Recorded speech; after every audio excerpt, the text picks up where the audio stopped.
어머니 정신 차리세요. 그 남자 당신 돈만 노리는 거예요. 며느리 은혜의 목소리는 차갑고 날카로웠습니다. 아니야. 준석 씨는 그런 사람이 아니야. 나를 진심으로. 진심으로요? 60대 할머니한테? 웃기지 마세요. 아빠 돌아가신 지 겨우 3년인데 벌써 남자 만나세요? 그날 저는 깨달았습니다. 30년을 며느리로 모시고 손주 셋을 키워주고 제 전 재산을 아들 집에 쏟아부었지만 제가 행복할 권리는 없다는 것을. 65세 인생에서 처음으로 진짜 사랑을 만났는데 며느리는 그 사랑을 빼앗으려 했습니다. 제 이름은 박영자, 올해 65입니다. 남편 윤태수는 3년 전 폐암으로 세상을 떠났습니다. 62세 정년 퇴직하고 딱 2년 만이었죠. 평생 회사원으로 성실하게 살았던 사람이었습니다. 남편과의 결혼 생활이 행복했냐고요? 글쎄요. 불행하지는 않았지만 그렇다고 행복했다고 말하기도 어렵습니다. 우리 세대 결혼이 다 그렇듯 중매로 만나 석 달 만에 결혼했습니다. 사랑보다는 조건으로 맺어진 인연이었죠. 남편은 안정적인 직장이 있었고 저는 괜찮은 집안 출신이었으니까요. 38년을 함께 살았지만 남편이 제 손을 잡아준 기억은 손에 꼽습니다. 사랑해라는 말은 단 한 번도 들어본 적이 없고요. 생일을 챙겨준 적도 기념일을 기억한 적도 없었습니다. 그저 성실한 가장이었을 뿐입니다. 저는 좋은 아내였습니다. 남편이 출근하면 집안일을 하고 시부모님을 모시고 아이를 키웠습니다. 남편의 뒷바라지가 제 인생의 전부였죠. 아들 하나를 낳았습니다. 윤재혁 지금은 38살이 되었네요. 며느리 은혜와 결혼한 지 3분의 1년째입니다. 손주가 셋 있습니다. 12살 딸, 9살 아들, 6살 막내딸. 남편이 돌아가고 나서 저는 아들 내외와 함께 살았습니다. 아니, 정확히 말하면 제 집에 아들 내외가 들어와 산 겁니다. 강남 대치동 35평 아파트. 남편이 평생 모아서 산 집이었는데 남편이 돌아가신 후 명의를 아들 앞으로 넘겼습니다. 상속세를 아끼려고요. 어머니, 저희가 잘 모실게요. 걱정 마세요. 재혁이가 그렇게 말했고 저는 믿었습니다. 처음 1년은 괜찮았습니다.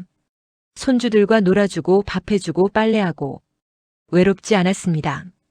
아들 내외가 맞벌이라 제가 집안일을 다 했지만 그게 제 역할이라고 생각했어요. 하지만 점점 느껴지기 시작했습니다. 저는 이 집에서 가족이 아니라 가사도우미 취급을 받고 있다는 걸요. 어머니, 오늘 저녁은 삼계탕 해주세요. 애들이 먹고 싶대요. 어머니, 제 와이셔츠 다림질 좀 해주세요. 어머니, 큰애 학원 데려다 주고 올 수 있으세요? 항상 명령조였습니다. 부탁이 아니라 지시였어요. 고맙습니다라는 말은 들어본 적이 없습니다. 그래도 참았습니다. 며느리가 워킹맘이니까 힘들겠지, 제가 도와줘야지. 그렇게 생각했죠. 그러던 어느 날이었습니다. 남편 3주기를 한 달 앞둔 날 저는 집 근처 경로당에 나갔습니다. 혼자 있기가 너무 외로웠거든요. 집에서는 말 상대가 없었습니다.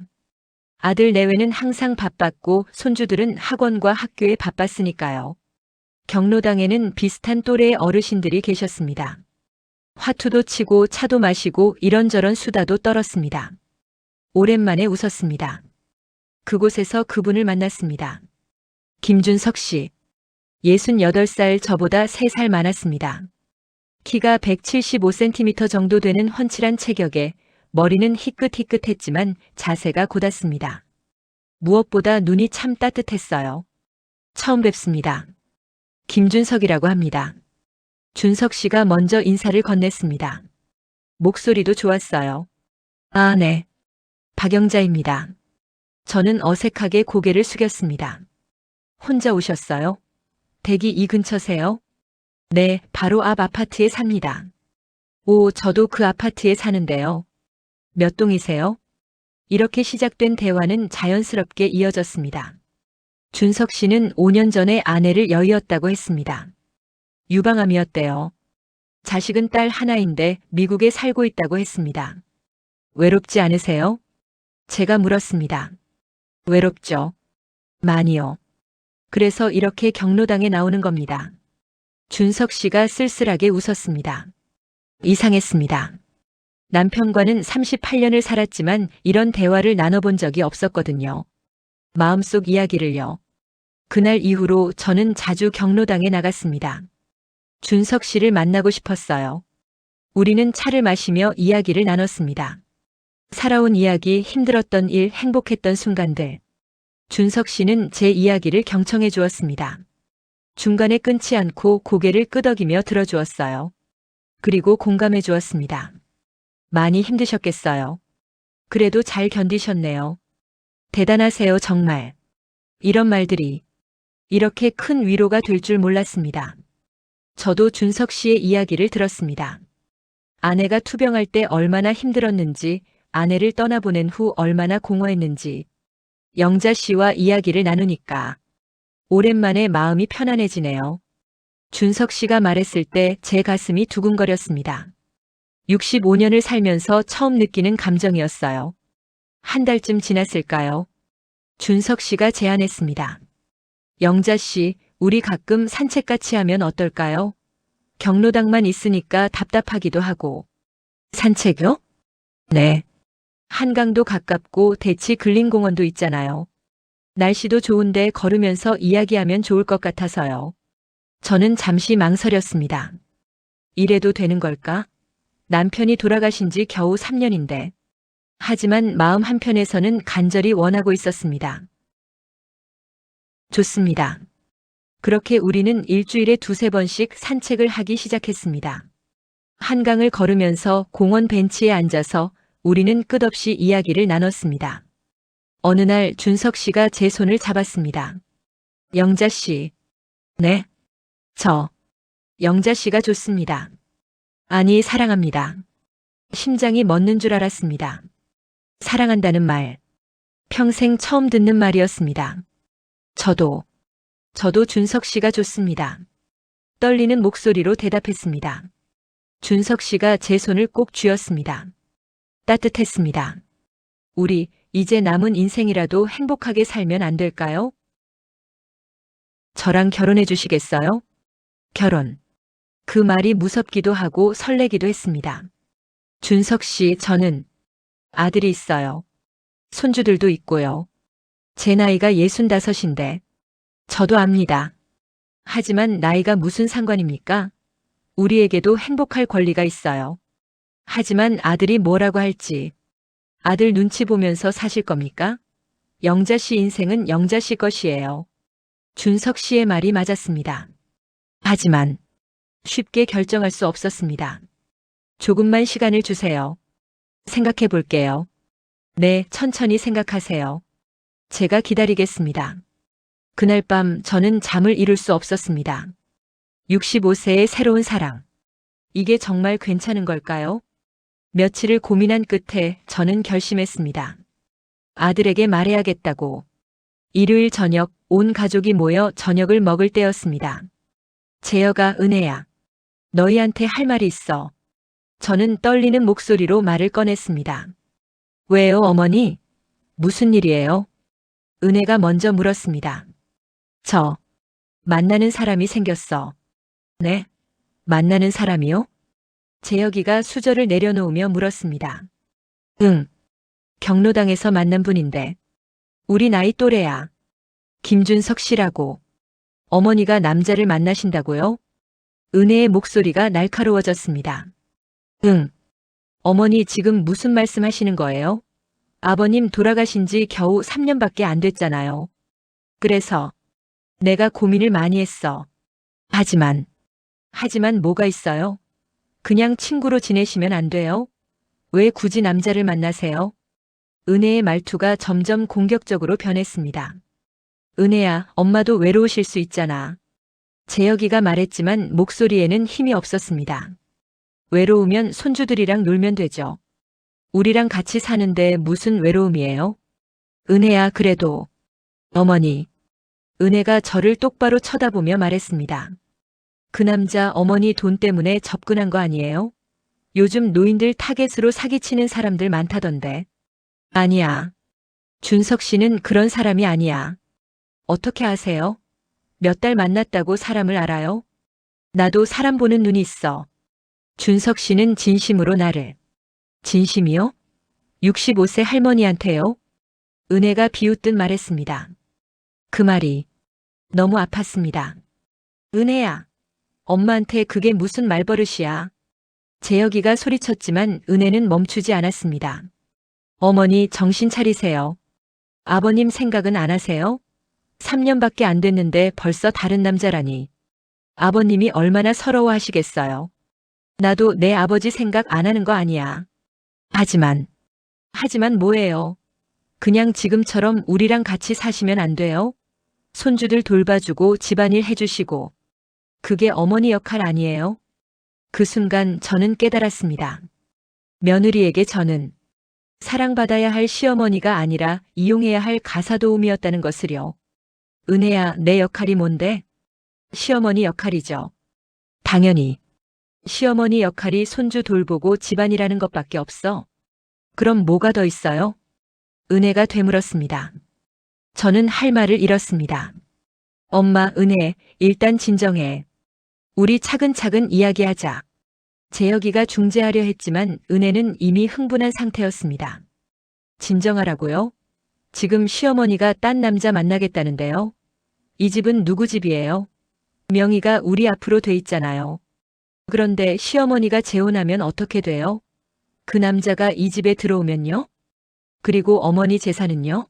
어머니 연금이랑 예금 다 합치면 얼마예요?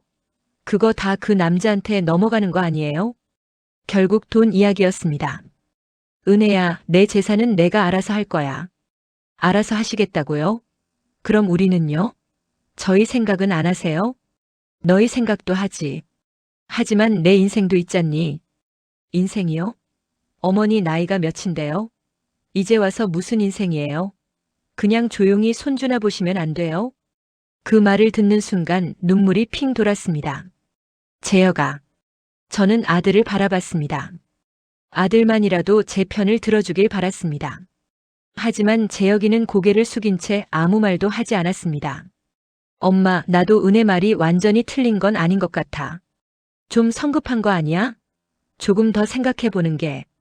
배신감이 밀려왔습니다. 제 아들마저 제 편이 아니었습니다. 그래, 알았어. 더 이상 말 안 할게. 저는 자리에서 일어났습니다. 어머니, 어디 가세요? 방에 들어가서 쉴게. 그날 밤 저는 방에서 혼자 울었습니다. 준석 씨한테 전화를 걸었습니다. 여보세요, 영자 씨? 준석 씨. 왜요? 무슨 일 있어요? 목소리가 이상한데. 아들한테 말했어요. 우리 이야기. 그래서요? 반대해요. 며느리가 심하게. 준석 씨, 미안해요. 이러면 안 될 것 같아요. 긴 침묵이 흘렀습니다. 영자 씨, 아들 눈치 보면서 사시려고요? 그게 아니라. 그럼 뭐예요? 우리가 뭘 잘못했어요? 서로 좋아하는데 함께하고 싶은데. 미안해요. 정말 미안해요. 저는 전화를 끊어버렸습니다. 그리고 이불을 뒤집어 쓰고 울었습니다. 그 일이 있고 나서 집안 분위기가 싸늘해졌습니다. 은혜는 저를 노골적으로 감시하기 시작했습니다.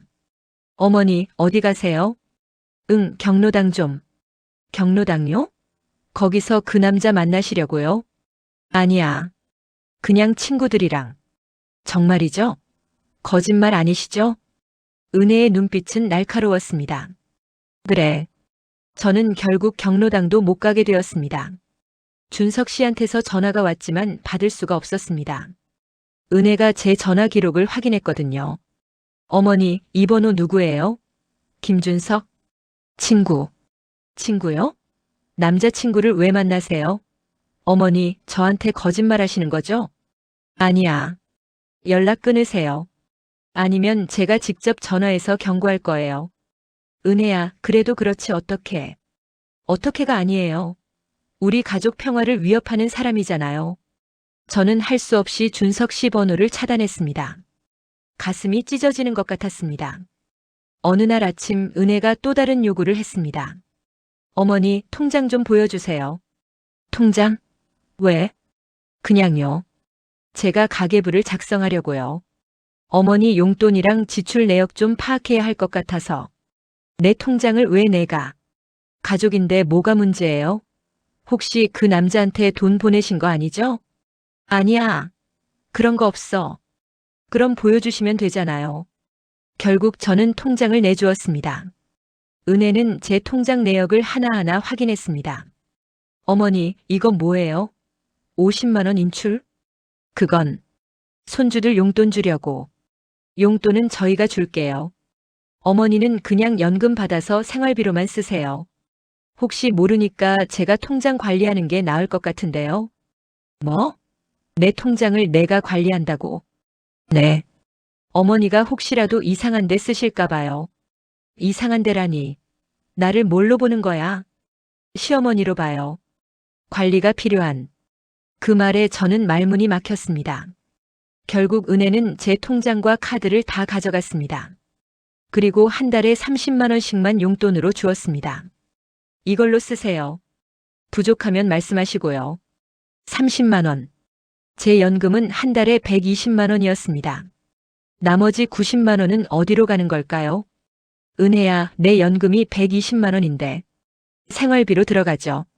어머니, 공짜로 사시는 거 아니잖아요. 식비, 전기세, 수도세, 관리비. 다 돈이에요. 그래도 90만 원씩이나. 90만 원도 모자라요.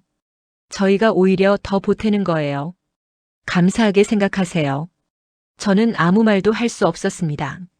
이게 제가 30년 동안 며느리로 살아온 결과였습니다. 그날 밤 저는 재혁이를 따로 불렀습니다. 재혁아, 엄마 좀 도와줘. 은혜가 너무 심해. 엄마, 은혜도 나름대로 걱정되는 거야. 이해해줘. 이해를 어떻게 해? 내 통장까지 빼앗아 가는데. 그건 가게 관리 차원에서. 재혁아. 저는 큰 소리로 아들을 불렀습니다. 너 정말로 괜찮은 거니? 내 엄마가 이렇게 당하는데? 엄마. 아니면 너도 은혜 편이니? 내가 재혼하면 재산 나눠줘야 하니까 반대하는 거니? 엄마, 그게 아니라. 그럼 뭐야? 왜 날 도와주지 않는 거야? 재혁이는 한참을 말없이 서 있다가 작은 목소리로 말했습니다. 엄마, 미안해. 근데 나도 은혜 눈치가 보여. 우리 부부 사이도 요즘 안 좋거든. 이 일로 더 싸우기 싫어. 그 순간 저는 모든 걸 포기하고 싶었습니다. 제 아들은 더 이상 제 편이 아니었습니다. 며칠 후 경로당 앞을 지나가다가 준석 씨를 우연히 마주쳤습니다. 영자 씨. 준석 씨의 목소리에는 그리움이 묻어 있었습니다. 준석 씨. 왜 연락을 안 하세요? 전화도 안 받고. 미안해요. 사정이. 영자 씨, 우리 다시 만나요. 이렇게 끝낼 수 없어요. 안 돼요. 며느리가 뭐 어쩌라고요? 우리 인생인데. 준석 씨가 제 손을 잡았습니다. 그 순간 뒤에서 날카로운 목소리가 들렸습니다. 어머니. 돌아보니 은혜가 서 있었습니다. 그 남자가 누구예요? 설마 김준석이에요? 은혜야, 이건. 손 놓으세요. 당장. 은혜가 다가와서 우리 사이를 가로막았습니다. 당신 누구예요? 우리 시어머니한테 왜 이래요? 저는 김준석이라고 합니다. 영자 씨와.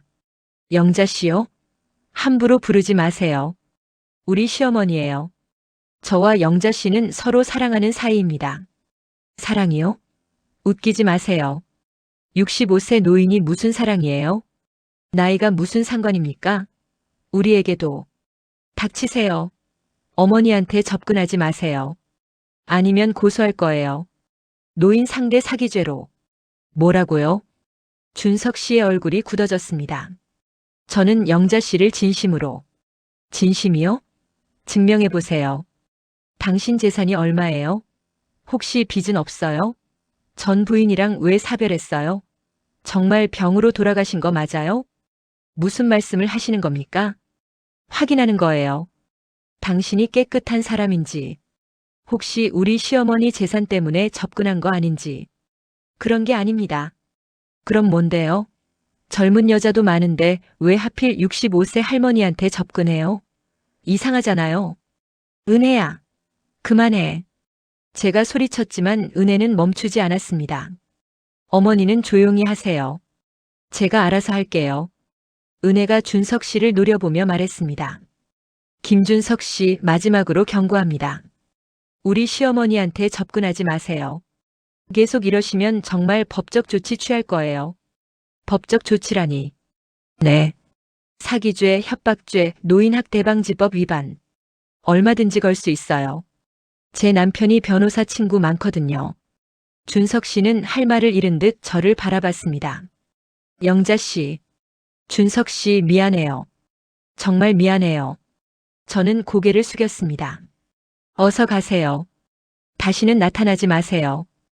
은혜가 차갑게 말했습니다. 준석 씨는 한참을 서 있다가 천천히 돌아서서 걸어갔습니다. 그 뒷모습을 보면서 저는 눈물을 흘렸습니다. 어머니, 집에 가요. 은혜가 제 팔을 잡았습니다. 이제 그 남자 일은 깨끗하게 잊으세요. 알았죠? 집으로 돌아오는 길 은혜는 계속 말했습니다. 어머니, 정신 좀 차리세요. 당신 나이가 몇인데 남자를 만나요? 창피한 줄 아세요? 손주들이 알면 얼마나 부끄러워하겠어요? 할머니가 남자 만난다고.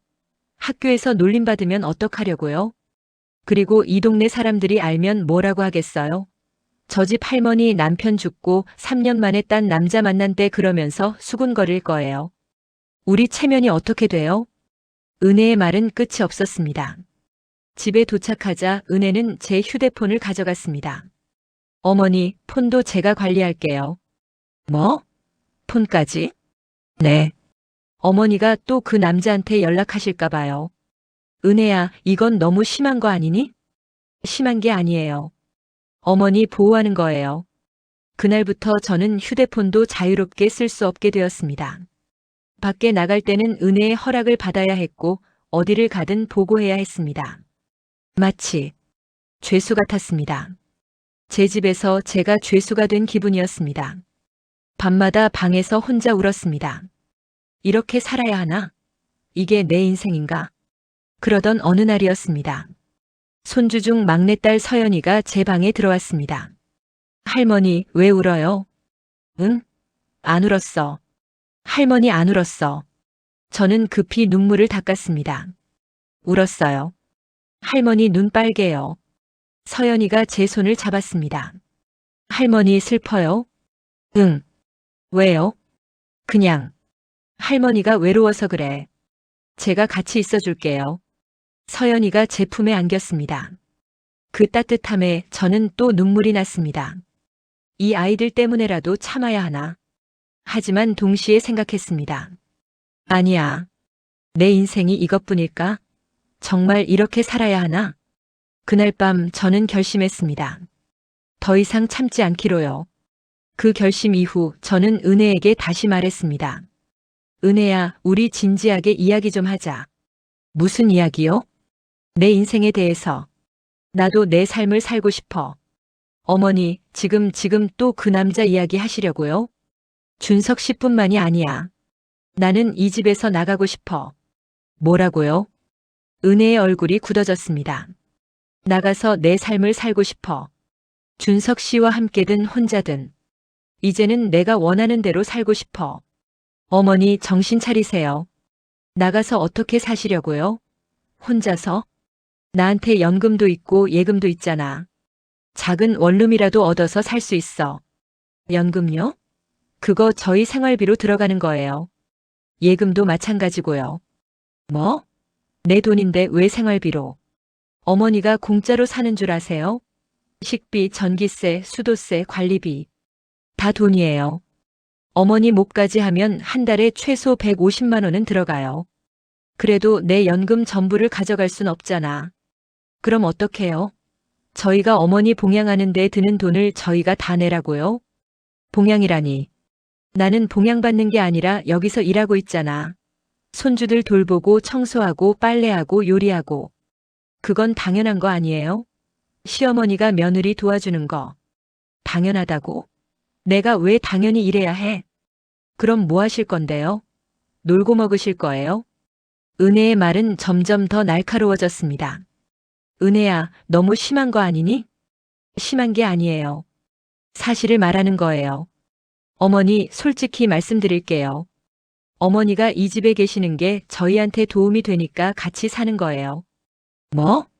어머니가 손주들 돌봐주시고 집안일 해주시잖아요. 그게 도움이 되니까요. 근데 어머니가 나가신다고요? 그럼 저희가 베이비시터 고용해야 하고 가사 도우미도 써야 해요. 한 달에 200만 원은 더 들어가요. 그러니까 어머니가 여기 계시는 게 서로한테 좋은 거예요. 이해되세요? 저는 말문이 막혔습니다. 결국 저는 이 집에서 무료 가사 도우미 역할을 하고 있었던 겁니다. 근데 어머니가 나가신다고요? 좋아요. 나가세요. 대신 지금까지 저희가 어머니한테 드린 비용 다 계산해서 갚고 나가세요. 비용이라니. 이 집 명의가 저희 앞으로 돼 있지만 원래는 어머니 집이었잖아요. 그거 상속받은 거나 마찬가지예요. 상속세는요? 저희가 다 냈어요. 3,500만 원이요. 그건 내가 몰랐어. 몰랐다고 안 낸 게 돼요? 그리고 지난 3년간 어머니 생활비. 한 달에 150만 원씩 계산하면 5,400만 원이에요. 다 합치면 거의 1억이네요. 1억이라니. 네. 1억. 나가시려면 1억 갚고 나가세요. 은혜의 눈은 차가웠습니다. 저는 아무 말도 할 수 없었습니다. 그날 밤 재혁이가 제 방으로 왔습니다. 엄마, 은혜한테 미안해. 말이 좀 심했어. 재혁아, 너는 어떻게 생각하니? 뭘요? 엄마가 나가면 안 될까? 재혁이는 한참을 말이 없었습니다. 엄마, 솔직히 말할게. 엄마가 나가시면 저희가 힘들어요. 아이들 누가 돌봐요? 저희 맞벌이인데. 그리고 집안일은? 베이비시터 쓰려면 돈이 많이 들어가요. 가사 도우미까지 하면. 돈. 결국 돈 때문이구나. 엄마, 그게 아니라. 그럼 뭔데? 내가 여기서 공짜로 일해주니까 편한 거잖아. 엄마, 너도 은혜 편이구나. 결국 너도. 엄마, 제발 이해해줘. 저도 힘들어요. 회사 일도 바쁘고 집안일도 챙겨야 하고. 엄마가 도와주시니까 버티는 거예요. 그럼 나는 버티지 말고 그냥 죽으라는 거니? 엄마, 왜 그렇게 극단적으로? 극단적이 아니야. 난 지금 죽을 것 같아. 이렇게 사느니 차라리. 저는 말을 끝맺지 못했습니다. 재혁이는 한숨을 쉬더니 방을 나갔습니다. 며칠 후 상황은 더 악화되었습니다. 은혜가 저에게 새로운 규칙을 만들었습니다. 어머니, 앞으로 이 규칙 지켜주세요. 은혜가 종이를 내밀었습니다. 거기에는 이렇게 적혀 있었습니다. 오전 6시 기상, 아침 식사 준비. 아이들 등교 준비 도와주기. 오전 청소 및 빨래. 오후 아이들 학원 픽업. 저녁 식사 준비. 설거지 및 정리. 외출 시 사전 보고. 외부인과의 접촉 자제. 휴대폰 사용 최소화. 허락 없이 물건 구매 금지. 이게 뭐야? 어머니가 지켜야 할 규칙이에요. 저희 집에 사시려면요. 이건 마치 하인 부리듯이. 하인이요? 어머니 너무하시네요. 저희가 어머니를 하인 취급해요?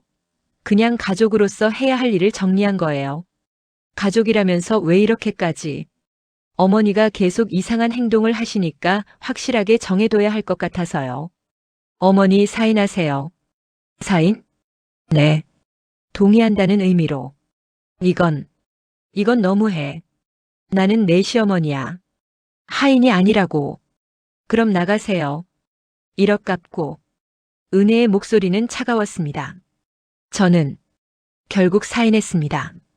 그날부터 제 삶은 지옥이 되었습니다. 아침 6시에 일어나 밥을 하고 손주들을 깨워 학교 보내고 청소하고 빨래하고 장 보고 저녁 준비하고 하루 종일 쉴 틈이 없었습니다. 저녁을 먹을 때도 편할 수가 없었습니다. 어머니, 이 반찬 너무 짜요. 어머니, 국이 싱거워요. 어머니, 제가 싫어하는 메뉴인데 왜 만드셨어요?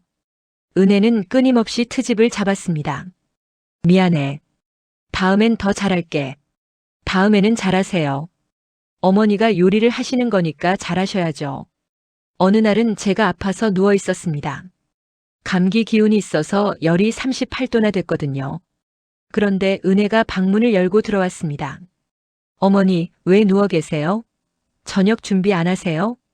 은혜야, 미안한데 오늘은 몸이 안 좋아서. 몸이 안 좋다고요? 그래도 저녁은 차려야죠. 애들 밥은 누가 해요? 오늘만. 배달시켜 먹으면 안 될까? 배달이요? 어머니, 배달 음식이 얼마나 비싼 줄 아세요? 그리고 건강에도 안 좋고. 하지만 나 정말 아파. 그래도 간단하게라도 해주세요. 국이랑 밥만이라도. 은혜는 제 사정을 전혀 봐주지 않았습니다. 저는 비틀거리며 일어나 부엌으로 갔습니다.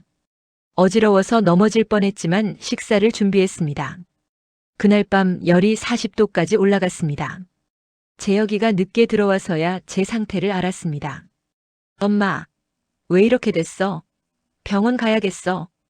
괜찮아. 그냥 감기약 먹으면 돼. 감기가 아니야. 엄마, 병원 가자. 재혁이가 저를 응급실에 데려갔습니다. 의사 선생님은 급성 폐렴이라고 했습니다. 환자분 면역력이 많이 떨어져 있어요. 과로하셨나요? 네. 좀 쉬셔야 해요.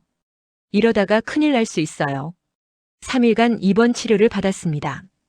병실에 누워 있으면서 생각했습니다.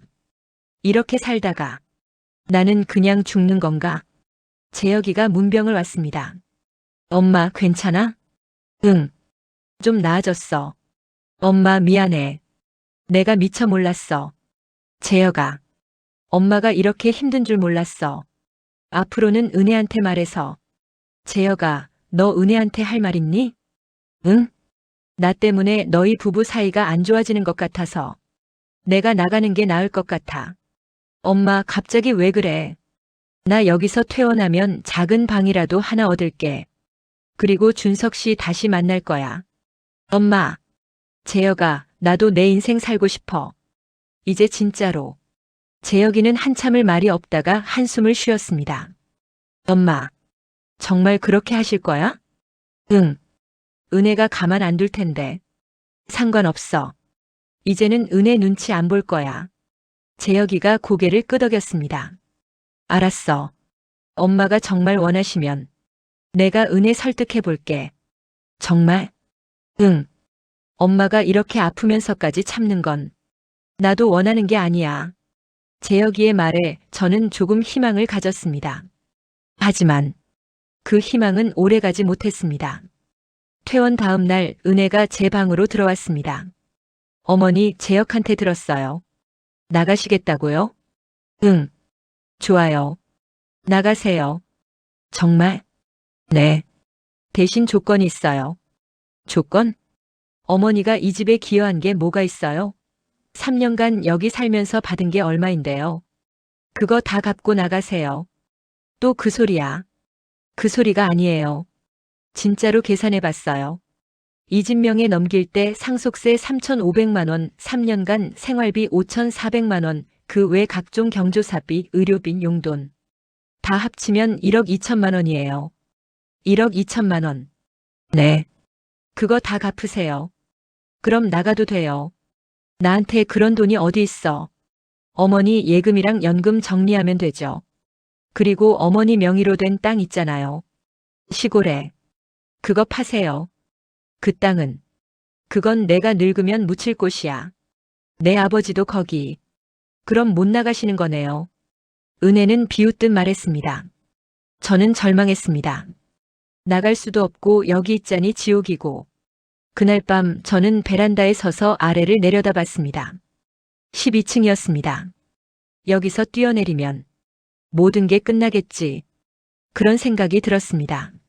하지만 그때 방문이 열리며 막내 손녀 서연이가 들어왔습니다. 할머니 뭐해요? 응? 아니야. 그냥 바람 쐬는 거야. 할머니 같이 자요. 오늘 할머니랑 자고 싶어요. 서연이가 제 손을 잡았습니다. 그 작은 손의 온기에 저는 다시 살아야겠다고 생각했습니다. 적어도 이 아이들을 위해서라도. 그렇게 몇 주가 더 지났습니다. 저는 매일 같은 일상을 반복했습니다. 아침 6시에 일어나 밥하고 청소하고 빨래하고. 그러던 어느 날 우연히 은혜의 전화 통화를 엿듣게 되었습니다. 은혜가 거실에서 누군가와 통화하고 있었는데 제가 방에서 나오는 걸 모르고 있었어요. 응, 괜찮아. 시어머니는 내가 완전히 장악했어. 돈? 당연히 다 내가 관리하지. 시어머니 연금이랑 예금 다 내 통장으로 들어와. 한 달에 120만 원씩 꼬박꼬박. 제 심장이 쿵 내려앉았습니다. 베이비시터 안 써도 되니까 얼마나 좋아. 공짜 가사도우미인 셈이지. 하. 재혁이? 걔는 말 잘 들어. 내가 하자는 대로 다 해. 원래 남자들은 엄마보다 아내 말을 더 듣게 돼 있어. 나가고 싶다고? 나갈 돈이 어딨어. 내가 다 관리하는데. 그리고 나가봤자 갈 데도 없어. 그 김준석이라는 남자. 내가 경고했잖아. 접근하면 고소한다고. 쫄아서 이미 도망갔을걸? 저는 온몸이 떨렸습니다. 분노가 치밀어 올랐습니다. 아, 그리고 말이야. 시어머니 명의로 된 시골 땅 있잖아. 그거 슬쩍 명에 이전하려고.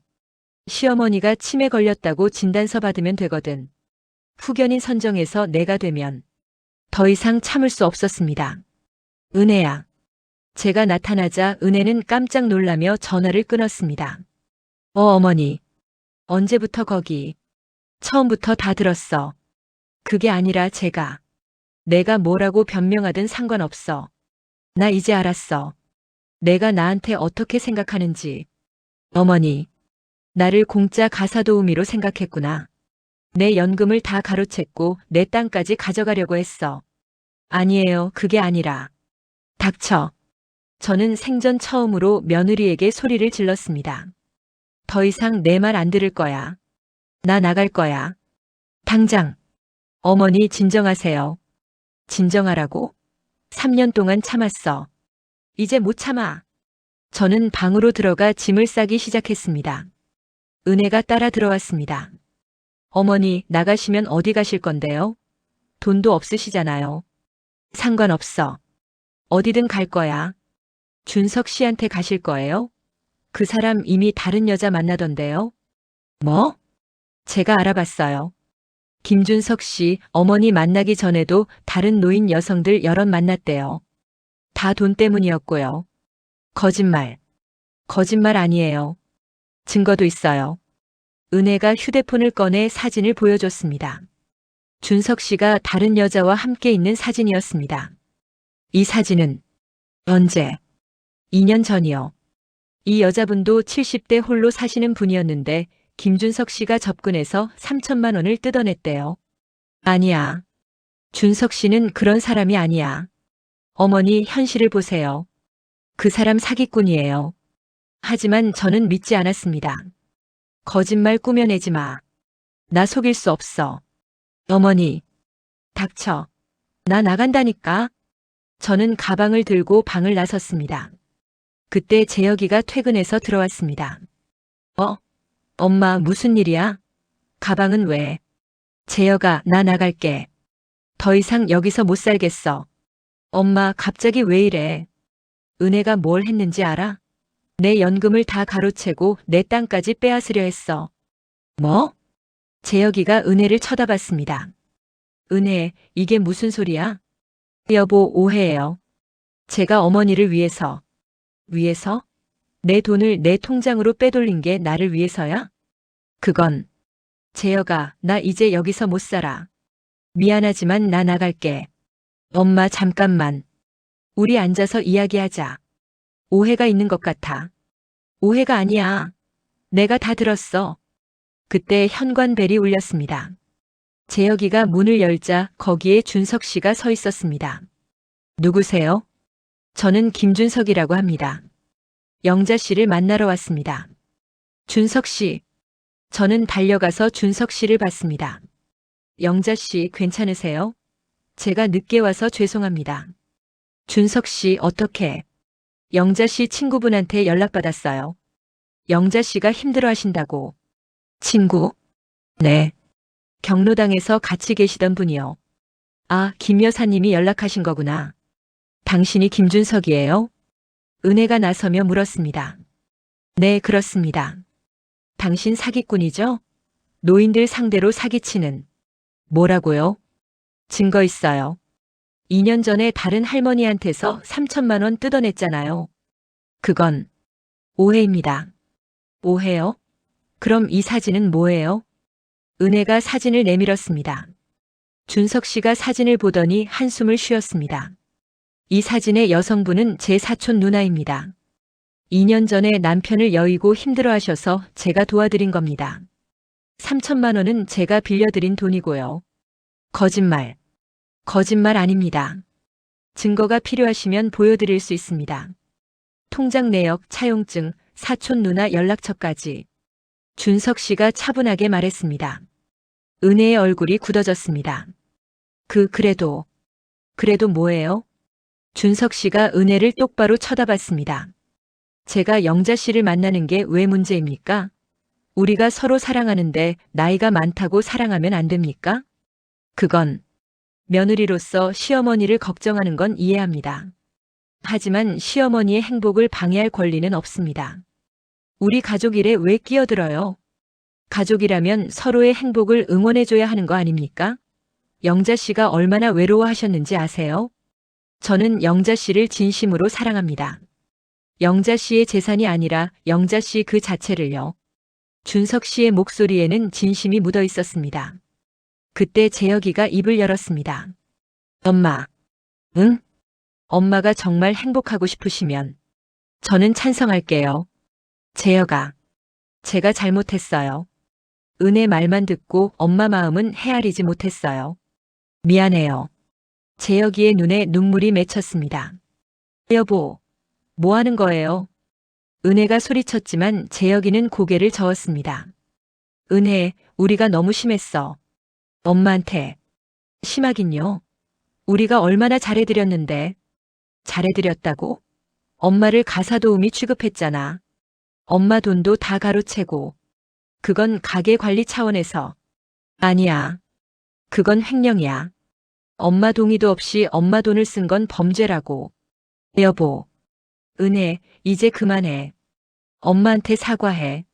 싫어요. 은혜. 싫다고요. 나 뭘 잘못했어요? 어머니 잘 모시려고 노력했는데. 모신 게 아니라 부린 거잖아. 재혁이의 목소리가 커졌습니다. 나 이제 못 참아. 은혜, 엄마한테 사과 안 하면 우리 이혼하자. 뭐라고요? 이혼. 나도 한계야. 은혜의 얼굴이 새하얗게 변했습니다. 그날 밤은 집안이 난리가 났습니다. 은혜는 울면서 재혁이를 붙잡았고 재혁이는 단호했습니다. 엄마한테 사과하고 잘못을 인정해. 그럼 이혼은 안 할게. 죄송해요. 어머니. 은혜가 마지못해 사과했지만 그 사과에 진심은 없었습니다. 저는 그날 밤 준석 씨와 함께 집을 나왔습니다. 영자 씨, 정말 괜찮으세요? 네. 이제야 숨통이 트이는 것 같아요. 준석 씨가 제 손을 잡았습니다. 영자 씨, 저와 결혼해 주시겠습니까? 네. 결혼하고 싶어요. 저는 65세의 인생에서 처음으로 진짜 프로포즈를 받았습니다. 며칠 후 저는 변호사를 찾아갔습니다. 은혜가 제 돈을 횡령한 것, 제 동의 없이 통장을 관리한 것, 이 모든 게 범죄라고 했습니다. 고소하실 건가요? 아니요. 그냥 제 돈만 돌려받고 싶어요. 그러시면 내용 증명을 보내드리겠습니다. 변호사가 은혜에게 내용 증명을 보냈습니다. 은혜는 처음에는 버텼습니다. 저는 잘못한 게 없어요. 생활비로 쓴 거라고요.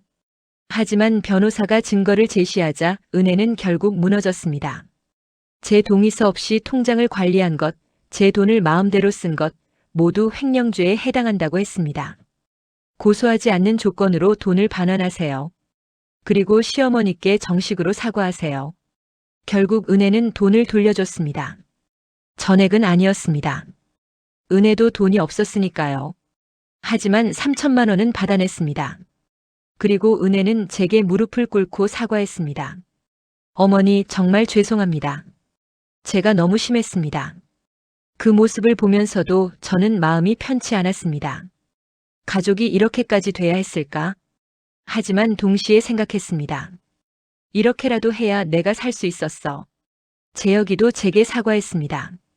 엄마, 정말 미안해. 내가 엄마 편을 들었어야 했는데. 재혁아, 너도 힘들었을 거야. 엄마가 이해해. 엄마 앞으로는 엄마 하고 싶은 대로 하세요. 더 이상 말리지 않을게요. 고마워 아들. 저는 재혁이를 안아주었습니다. 한 달 후 저는 준석 씨와 결혼했습니다. 작은 결혼식이었습니다. 재혁이와 손주들 그리고 경로당 친구들만 초대했습니다. 은혜는 오지 않았습니다. 하지만 상관없었습니다. 준석 씨가 제 손을 잡으며 말했습니다. 영자 씨, 아니, 이제 제 아내 행복하게 해드릴게요. 저도요, 여보. 우리는 입을 맞췄습니다. 65세에 처음으로 해보는 결혼식 키스였습니다. 결혼 후 우리는 경기도의 작은 아파트로 이사했습니다. 준석 씨가 가지고 있던 전세 아파트였는데 아담하고 따뜻했습니다. 여보, 커피 드릴게요. 고마워요, 여보. 우리는 매일 아침 함께 커피를 마시며 이야기를 나눴습니다. 오후에는 함께 산책을 하고 저녁에는 함께 요리를 했습니다. 준석 씨는 설거지도 함께 했습니다. 여보, 제가 할게요. 아니야, 같이 하자. 이런 소소한 일상이 이렇게 행복할 줄 몰랐습니다. 가끔 손주들이 놀러 왔습니다. 할머니, 할아버지. 아이들은 준석 씨를 금방 따랐습니다. 준석 씨는 아이들과 잘 놀아주었어요. 할아버지, 또 놀러 올게요. 그래, 언제든지 와라. 재혁이도 가끔 찾아왔습니다. 엄마 얼굴이 많이 밝아지셨어요. 그래, 엄마 행복해. 다행이에요. 엄마가 행복하신 게 제일 중요한 거니까요. 은혜와는 아직 어색합니다.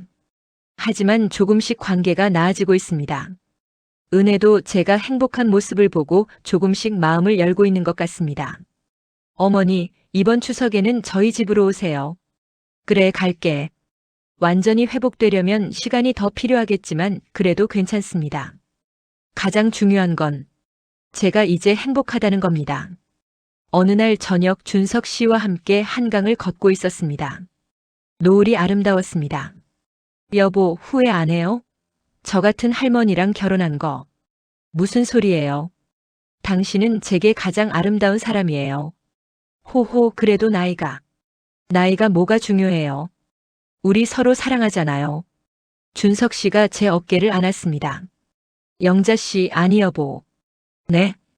당신을 만난 게 제 인생에서 가장 큰 행운이에요. 저도요, 여보. 우리는 노을을 바라보며 걸었습니다.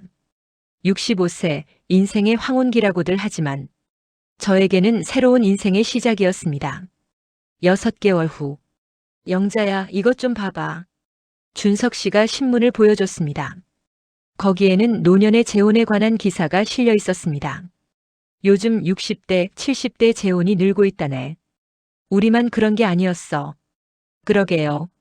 다들 용기를 내고 있나 봐요. 영자야, 우리 이야기를 누군가에게 들려주면 어떨까? 우리 이야기를요? 응. 우리처럼 며느리 때문에 고생하는 시어머니들이 많을 것 같아. 그분들한테 용기를 주고 싶어. 저는 잠시 생각하다가 고개를 끄덕였습니다. 좋아요. 우리 이야기를 나누면 누군가에게 도움이 될 수도 있겠죠. 그래서 저는 이렇게 제 이야기를 씁니다. 며느리에게 짓눌려 살았던 시어머니의 이야기. 65세에 처음으로 사랑을 만났고 그 사랑을 지키기 위해 싸웠던 이야기. 이 글을 읽는 분들께 말씀드리고 싶습니다. 나이는 숫자일 뿐입니다. 60대든 70대든 80대든 우리에게도 행복할 권리가 있습니다. 며느리의 눈치를 보느라, 자식의 눈치를 보느라, 세상의 시선을 무서워하느라 자신의 행복을 포기하지 마세요. 우리 인생은 우리 것입니다. 저는 65세에 깨달았습니다. 늦었지만 그래도 깨달아서 다행입니다. 지금 이 글을 읽고 계신 분들은 저보다 더 일찍 깨달으시길 바랍니다. 당신에게도 행복할 권리가 있습니다. 당신의 인생은 당신 것입니다. 용기를 내세요. 저처럼요. 1년이 지난 지금 저와 준석 씨는 여전히 행복합니다. 작은 아파트에서 소소하게 살지만 매일이 즐겁습니다. 재혁이네 가족과도 관계가 많이 좋아졌습니다. 은혜도 이제는 저를 존중해 줍니다. 시어머니, 다음 주에 외식 어때요? 저희가 대접할게요. 그래, 좋아. 완벽하지는 않지만 그래도 괜찮습니다. 가장 중요한 건 제가 제 인생의 주인이 되었다는 겁니다.